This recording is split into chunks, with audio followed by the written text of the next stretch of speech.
And we should mention a point here as well. Another relevant point is that we see, unfortunately, many people, when they call other people to Islam, we see it happening all around us.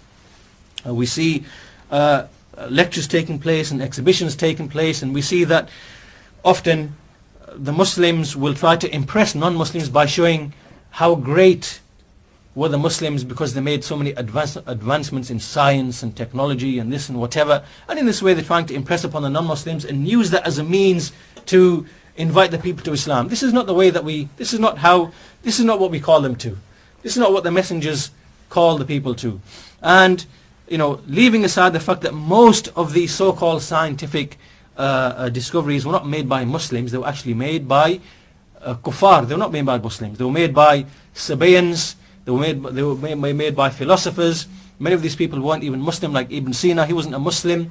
A lot of the architects, if you do your research, you will find that a lot of these people weren't actually Muslim, even though they have Muslim-sounding names, and even though they dressed as like Muslims dress, and even though they lived amongst the Muslims. If you research in all of the names of these people, you find a lot of them were actually Sabaeans.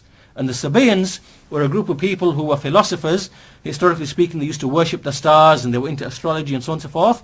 And these were the ones who, through the philosophy, they actually made a lot of the discoveries and a lot of the advancements in science and whatever. They weren't actually Muslims. This is a fact. It's a fact. And you see that the non-Muslims in turn, they will come along and they start ridiculing these Muslims who are trying to use this as a proof to argue for Islam. And they're being ridiculed because they haven't got the facts right, they haven't got the history right, and they're trying to use these names and these people, a lot of them who actually weren't Muslim. There were some Arabs, a small number of Arabs who did have a role, but most of them weren't actually Muslim, they weren't Arabs either. So, see, this shows that when you don't follow the way of the prophets in calling to Allah and inviting people to the deen of Allah, it shows that you're going to make mistakes and you're going to open up doors for the people to attack Islam. And likewise, the type of Islam that you're going to be calling people to is not the type of Islam that's going to give them a firm rooting. You will see, and we know this from experience, that whenever you give this wishy-washy type of invitation to Islam, the kind of Muslims you produce are those who after a few years they'll fizzle out.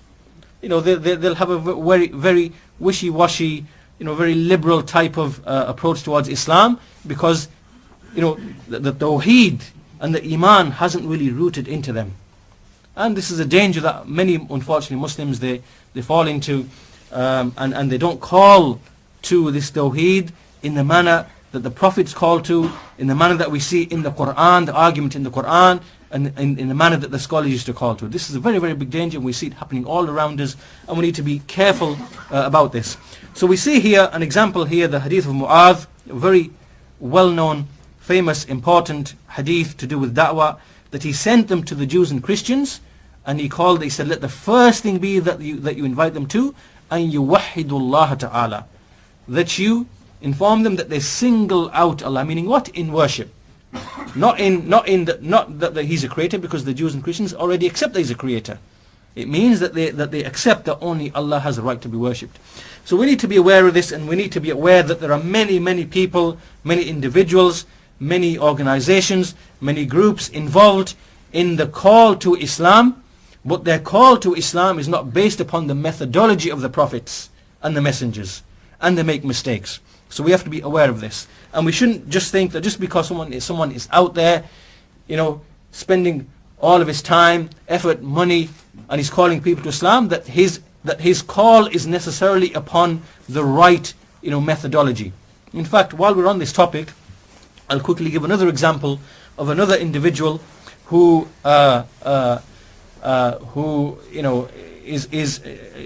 makes big mistakes in this subject. Is a man called Zakir Naik, who's very famous. He's everywhere. He's on the TV, he's on the satellite, he's everywhere. You can't fail to understand, to come across this man. Now, unfortunately, we have a disease in our times where someone can be a scholar of everything except Islam and the Sunnah and Tawheed, and he's considered to be a scholar of Islam. This man is not a scholar of Islam, he's a scholar of the Bible, and he knows the Bible, he's memorized the Bible. So if you ask him about the Bible, he will rattle off and memorize something that will impress a lot of people. But when it comes to Islam and Tawheed and the Sunnah this man is very, very ignorant. And that there is a very dangerous combination. And to give one example of his ignorance, and in fact there's a whole catalogue of examples. One example is that he claims that what the Hindus worship of the Brahma, the names that they have, Shiva and Vishnu and whatever, that these are the names of Allah. And it is permissible for a Muslim to call upon Allah through these names, because he claims these are the names of Allah. Now, this shows his ignorance on two levels. First of all, from the angle of Islam, we should know that we can't speak about Allah without knowledge. To speak about Allah without knowledge is haram. It is the greatest sin. In fact, it is the greatest sin from which shirk itself springs from. To speak about Allah without knowledge. So firstly, Allah's names are those which He revealed to us and which He taught to us. And it is haram for anybody to claim that such and such is the name of Allah except with a proof. And this shows the danger of ignorance. Secondly, on a second level, if he'd done his research correct, and if he'd done his research, he would understand that these three gods of the Hindus, there's actually three gods, there's Vishnu, Shiva and Brahma, I think, whatever. You will find that in all of the religions of the various civilizations, like the Greeks, and you had the Chaldeans, who were the people of Nimrod, the one who Ibrahim argued with, and you had the Egyptians, that there was a certain type of shirk that happened in those places. And that shirk was the same shirk that then went into Greece, and it went into Rome, and it went amongst the Hindus. And likewise, it's what the Christian religion evolved out of as well.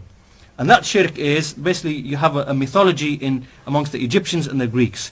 And basically, you have they have this god, like to give an example with Egypt, they have this god called Osiris, and then there's another female called Isis, and then there's a son that they have which is called Horus. And so he's the son of God, as in the first one is the son of God, S-O-N of God, and then he has a son, he's called the son, the first one is the son of God, S-U-N, the son, and the one who's born, he's called the son, as in the S-O-N of God. So they have these three gods. And we have the same thing in Babylon, and then this mythology moved to Greece, then it went to Rome, and likewise the Hindus have it, and the Hindu version is the Vishnu, Shiva, and the other one. Right? So they've derived the shirk from its roots, which comes from Egypt, and then it went across the civilization. So when you do your research and you go into all the history books, and you look into all the books, you find that this is how the shirk started from these places, then it moved across the civilizations, and then they just simply made their own version of the same event, or the same mythology. So here, this individual who's involved in giving dawah to the people, these are the kind of blunders he's making on the issues of al-asma wa sifat and al-uluhiyya. This is the greatest type of jahl. And so from this we should understand that just because someone, we won't take from him that he's memorized the Bible, but memorizing the Bible does not make you a scholar of Islam or Tawheed or the Sunnah. And we should be aware of this. The second point is that about him is, I think the best way to illustrate it is if I give an example from Islam. If you imagine a Christian came along and he began to take the verses of the Quran, or he began to take verses of the Sunnah and give his own interpretation to them, then we as Muslims would say to him, hold on, wait a minute. This is not the way we interpret the Quran. Rather, we go to Ibn Kathir, and we go to At-Tabari, and we go to the explanation of the Mufassirin, the Tabi'een, like Mujahid and Qatada and Ikrimah and Ibn Abbas and whatever. And so how they explain the Quran, that's how we understand the verse. And similarly, if you take a hadith, and we go to Fathul Bari, we go to likewise the Fathul Bari of Ibn Rajab al-Hanbali, we go to Sharh Sahih Muslim of Imam Nawawi, and we go to all the explanations that the scholars have done of Abu Dawood and whatever, and we understand the hadith because this is the orthodox Muslim way of understanding those texts.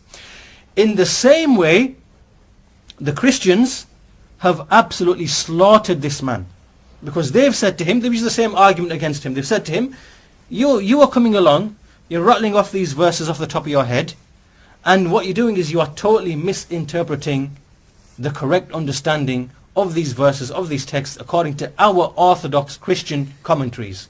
Right? So they've brought a counter argument, totally just because this is a valid argument. Just like we wouldn't accept it from a Christian to start interpreting our texts upon other than our standard books, then likewise the Christians don't accept that you start using the verses in a certain way to interpret them in a manner other than our Orthodox text. And this is a valid argument. This is an acceptable argument. Rationally it's correct. And for that reason there are some very shrewd, very intelligent, very clever Christians who've absolutely slaughtered, his arguments. So unfortunately it seems that the only people who see this man as a great scholar are the Muslims. The Christians don't really see him as a great scholar. They see him as someone who is distorting, fabricating and twisting their texts. So the point being here is that we have to be very careful as Muslims and truly appreciate the call of the Prophet. We have to truly understand, what is this Tawheed? What is the foundation of our religion? What is it based upon? What did the Prophets call to? And that's what we have to follow and understand. So when we call the Christians and Jews or whatever, we understand what is it that we are calling them to. And when we call them to that, we won't fall into the likes of these types of mistakes.